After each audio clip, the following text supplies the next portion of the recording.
জুলাইয়ের চেতনা কোনোভাবে বৃথা যেতে দেওয়া যাবে না বলে মন্তব্য করেছেন ডিবেট ফর ডেমোক্রেসির চেয়ারম্যান হাসান আহমেদ চৌধুরী কিরণ। জুলাই শহীদ গোলাম নাফিজের দ্বিতীয় মৃত্যুবার্ষিকী উপলক্ষে তার সমাধিতে শ্রদ্ধা নিবেদন শেষে তিনি বলেন, দেশে বর্তমানে কোনো অপশক্তির বিশৃঙ্খলা সৃষ্টির সক্ষমতা নেই।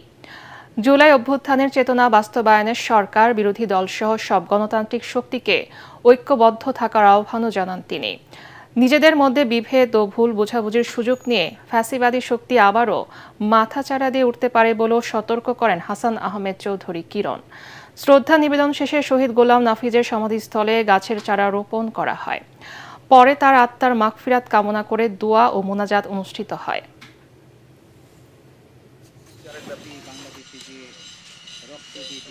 দেখতে দেখতে আজ 2 বছর পার হয়ে গেল। আমার নাফিজকে আমি করে পাঠিয়ে দিছি।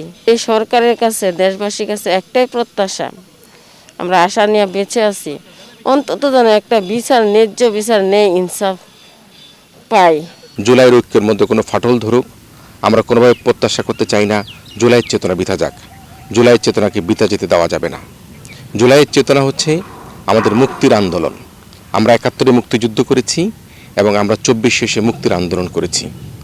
মুক্তির সংগ্রাম এবং মুক্তির আন্দোলনের মধ্যে দিয়ে বাংলাদেশে ভবিষ্যতে যাতে কোনো ফ্যাসিজম জন্ম না হয়, সে কারণের জন্য যারা সরকারে রয়েছে, যারা বিরোধী দলে রয়েছে, যারা তরুণদের দল রয়েছে, তাদের মধ্যে ছোটোখাটো বাহাস যাতে কোনোভাবে এই ফ্যাসিবাদী ঐক্যের ফাটল ধরাতে না পারে, সেদিকে কিন্তু সবাইকে সজাগ থাকতে হবে।